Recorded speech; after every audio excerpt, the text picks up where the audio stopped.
February 13th, 2013. The Los Angeles Police Department uploads a video to their website. No warning, no context, just a file name and a request. If you recognize this woman, call us. 4 minutes long, grainy, black and white, an elevator, empty walls, steel ceiling, the kind of box you've stood in 100 times and never once thought about. A young woman steps inside. She's small, dark hair, a red hoodie swallowing her frame. For a moment, nothing.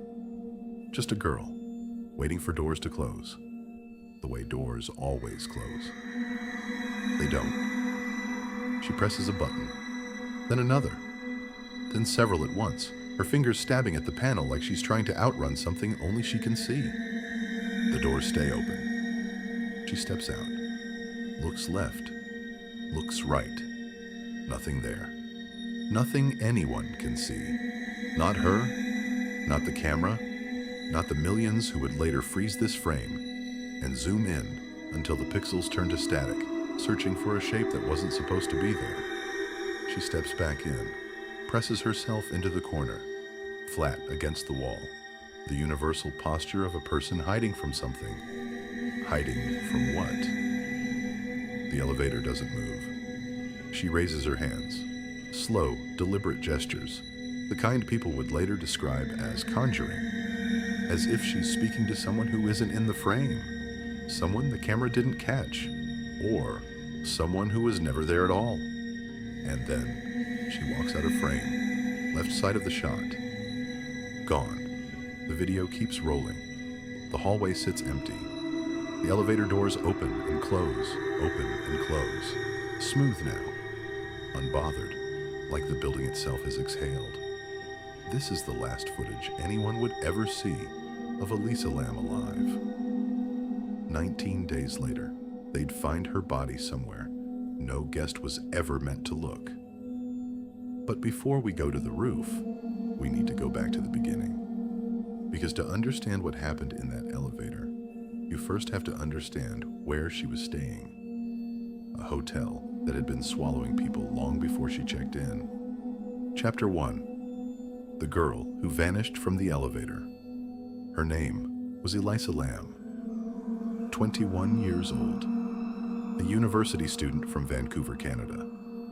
Friends knew her as thoughtful, introspective, the kind of person who processed the world by writing it down. She kept a Tumblr blog, pages of quiet observations about life, about love, about the strange business of simply existing. She wrote often. She wrote carefully. In early 2013, Elisa did what a lot of 21-year-olds do. She packed a bag and went looking for herself somewhere else. A solo trip down the west coast of the United States. San Diego, Santa Cruz, San Francisco. Los Angeles was just one more stop, not the destination, just a waypoint. She checked into the Cecil Hotel in downtown LA, rebranded by then as a budget hostel called Stay on Main, chasing a younger, cheaper crowd of backpackers and students. For Elisa, it was practical, affordable, a bed in a big city. She had no way of knowing what that building actually was. Her family back home had a rhythm with her. The small, unremarkable check-ins that families do. A text, a call, the kind of contact so routine you don't notice it until it stops. And then it stopped. Days passed. No word. Not to her mother, not to her father. Nothing. For a family used to hearing from her, the silence didn't feel like distance. It felt like absence. Wrong in a way that's hard to name until you've lived it. On February 8th, 1 week after anyone last heard her voice, her parents reported her missing. The Los Angeles Police Department opened a case. Standard procedure at first. Officers searched her room at the hotel. They brought in cadaver dogs, ran them through the building floor by floor, up through the stairwells, out onto the roof itself. The dogs found nothing. Nothing on the roof. Nothing near the tanks, sitting up there in plain sight, holding the water that fed every faucet in the building. A week of nothing, and then another. By February 6th, the department made a decision that would change the shape of this case forever. They released her photo to the public. Flyers went up in the neighborhood. Her face went online. The case that had been quiet, contained to a missing persons file, a handful of detectives, a worried family 3 time zones away, was about to become something else entirely. Because on February 13th, with still no trace of her, investigators made one more decision. They released the elevator footage. 2.5 minutes, no sound, no explanation. Just a young woman, alone, doing something none of them could explain. It was meant to jog a memory, prompt a tip, standard procedure for a missing persons case running cold. Instead, it went viral. Within days, that footage had been watched by millions. Slowed down, sped up, frame by frame, pixel by pixel. Strangers around the world tried to read meaning into every gesture, every glance down that empty hallway. Every second the elevator refused to close. Nobody official could explain her behavior. And the not knowing, that gap between what the camera showed and what it meant, was about to pull the entire internet into a mystery that started in a hotel most people had never heard of. A hotel that, as it turned out, had a reputation of its own, long before Elisa Lam ever stepped through its doors. Chapter 2: A Hotel with a History. Before Elisa Lam ever walked through its doors, the Cecil Hotel already had a body count. Built in 1927, it opened as a jewel of downtown Los Angeles. Marble floors, wrought iron, a lobby built for the rich and the hopeful. Then came the Great Depression. Then came the decades after. The neighborhood around it decayed, and the Cecil decayed with it. Cheap rooms, no questions asked. The kind of place where a person could disappear into a city and nobody would ask why. And people did disappear there. Again and again. At least 16 deaths inside those walls before Elisa Lam ever checked in. Suicides mostly. Guests stepping from high windows onto the street below. A horror so recurring in the 1930s and 40s that locals gave the surrounding sidewalk a nickname of its own. But it wasn't just suicides. In the 1980s, the Cecil housed a guest named Richard Ramirez. History remembers him as the Night Stalker, a serial killer who murdered more than a dozen people across California, returning to his room at the Cecil at night, slipping past a lobby full of strangers who had no idea what he'd just done. A few years later, another guest checked in. Jack Unterweger, an Austrian journalist, and secretly a serial killer of his own. He strangled women in Los Angeles while staying at the very same hotel.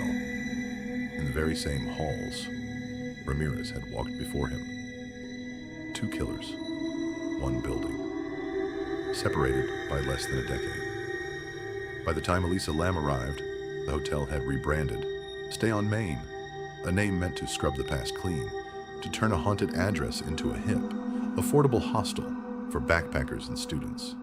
New paint, new signage, same bones underneath.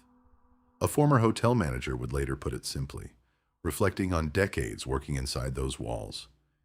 She couldn't think of a room in the building that hadn't, at some point, held a death. This was the place Elisa picked almost at random. A cheap bed in an unfamiliar city.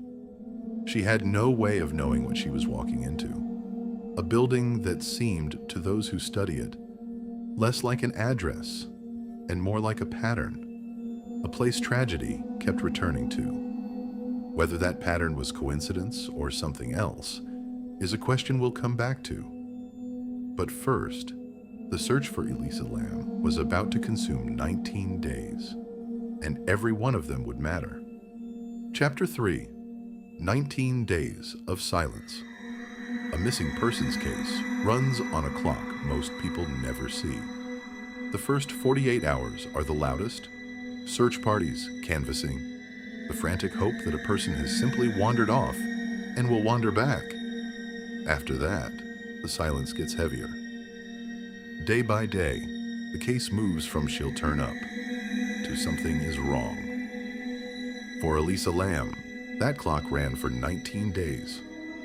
Detectives searched her room. They pulled security footage from every camera the hotel had. They ran cadaver dogs through stairwells, hallways, the roof itself. The very same roof where, unknown to anyone at the time, 3 water tanks sat holding the building's entire supply. The dogs signaled nothing. Officers later admitted the limits of what they could do. They hadn't searched every room in the building. Legally, they couldn't. Without evidence a crime had occurred, a hotel full of paying guests couldn't be torn apart room by room on a hunch. So the search moved outward. Flyers, media appeals. A case number that meant nothing to the world outside Elisa's family until February 13th, when the elevator footage went public. That's when everything changed. The video didn't just ask the public for tips. It handed the public a mystery, and the internet did what the internet does with mysteries. Amateur detectives descended on the case by the thousands. Forums lit up with theories. Some combed her Tumblr for clues, parsing years-old blog posts for hidden meaning. Others zoomed into the footage until the frame dissolved into noise, insisting they could see a second person, a shoe, a shadow, a hand that wasn't hers. One user was accused, publicly, wrongly, viciously, a musician whose only crime was resembling a stranger's guess. The mob moved faster than the facts. Meanwhile, inside the hotel, something quieter was happening. Guests on the 4th floor began complaining. Low water pressure, strange taste, a stranger color coming out of every tap in the building. Nobody connected it, not yet. The search for Elisa Lam had gone cold, gone viral, and gone nowhere. For 19 days. Then, on February 19th, a maintenance worker climbed a ladder to the roof to find out why the water wouldn't stop misbehaving. He was about to end the search in the worst way possible. Chapter 4. What the maintenance man found the rooftop of the Cecil Hotel isn't built for guests. It's built for machinery, pipes, vents, and 4 massive cisterns that feed water to every room below. On February 19, 2013, a maintenance worker climbed up to investigate the complaints. Low pressure, discoloration, something wrong with the water, floor after floor for days. He checked the tanks one by one. When he reached the 4th, he looked inside, a body, submerged, naked, wedged inside a space barely wide enough to hold a person, a tank roughly 4 feet across, its lid heavy, its access ladder narrow, its water level normally high enough to reach the very top. It was Elisa Lam. The hotel emptied within hours. Guests were pulled from their rooms mid-stay, told nothing except to leave. Some later realizing with a particular kind of horror that they'd been drinking, cooking, and bathing in that water for over 2 weeks without knowing why it tasted wrong. An autopsy followed 2 days later. The findings, released weeks after that, ruled the manner of death accidental. Drowning, the official cause, complicated, the coroner noted, by bipolar disorder and by evidence she had not been taking medication that helped manage it. But the how remained almost impossible to picture. The tank's lid was heavy, the kind requiring real effort to lift. The ladder leading up to it was narrow, awkward, tucked away in a maintenance area not open to guests. The water level inside was high enough that reaching the tank at all meant climbing, then opening, then lowering herself in, a sequence of actions that strained any simple explanation. Investigators offered one anyway. A severe psychiatric episode, they suggested, could account for erratic, dangerous behavior no rational person would otherwise choose. Manic or psychotic states have driven people into extreme actions that defy ordinary logic. The same mechanism, they argued, that might explain the elevator, the gestures, the climb, the tank. It was an explanation. It was not for many a satisfying one. because it still left the biggest question sitting right where it started. What made a 21-year-old girl behave like she was hiding from someone in an empty elevator hours before she ended up somewhere no guest should have been able to reach alone? Oh, Chapter 5. The theories that wouldn't die officially, the case was closed. Accidental death, a tragic collision of mental illness and a poorly secured rooftop. Unofficially, it was just getting started, the paranormal theory. Given the Cecil's history, Ramirez, Unterweger, 16-plus deaths before Elisa ever arrived, some pointed to the building itself, a location so soaked in death that something about it lingers. Paranormal investigators later toured the property on camera, describing a heaviness in the halls, a presence in the elevator itself. It's a theory built entirely on atmosphere, impossible to prove and for the same reason impossible to fully dismiss for people already primed to believe. The cover-up theory. Sleuths noted the timeline felt strange. Cadaver dogs searched the roof weeks earlier and found nothing, only for a body to turn up in plain view once the water started tasting off. Some speculated the hotel or investigators had reason to delay the discovery, whether to protect the property's reputation or something worse. No evidence has ever supported this, but the timeline's strangeness, dogs, tanks, weeks of nothing, is real, whatever it means. The tampered footage theory. This is the one that refuses to die. Online sleuths pointed to a blurred timestamp on the elevator video, insisting frames were missing, as much as 50-plus seconds, some claimed, edited out to hide a second person. They pointed to a jump in the door's motion partway through the clip as proof of manipulation. Investigators and hotel staff denied any tampering, calling it a technical artifact of an aging security system. The footage remains, to this day, a Rorschach test, the same 4 minutes, read entirely differently depending on who's watching.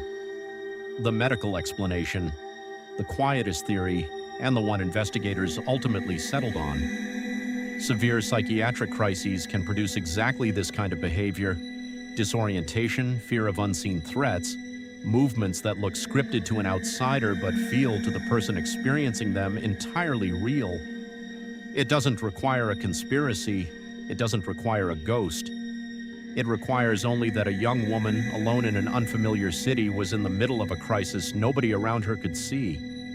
None of these theories can be proven beyond doubt. That's exactly why the case never really closed, not in the public's mind.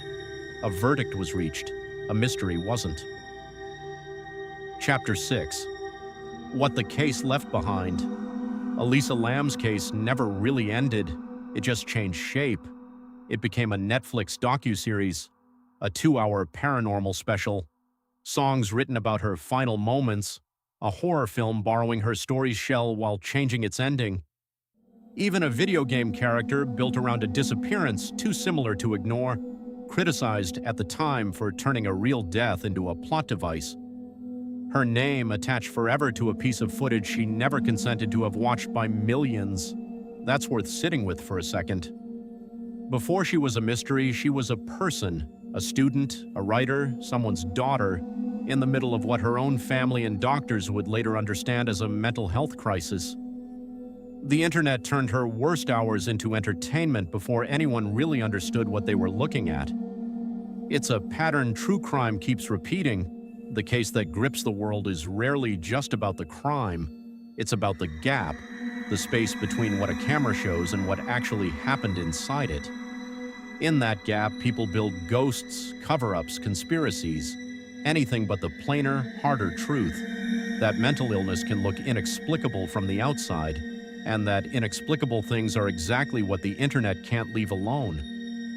The Cecil Hotel closed its remaining public operations not long after. Undergoing renovation, its name eventually changed again, its history impossible to fully renovate away. And the elevator footage is still out there, still watched, still paused, zoomed, dissected, 12 years later by people who never knew her, searching a few pixels of static for an answer that was never really going to be found in the video at all. Maybe that's the real ending here. Not a monster, not a ghost, just a young woman in crisis in a building that had already seen too much, and a world that turned her last moments into a puzzle instead of a tragedy. If this one stayed with you, let me know in the comments which case we should dig into next.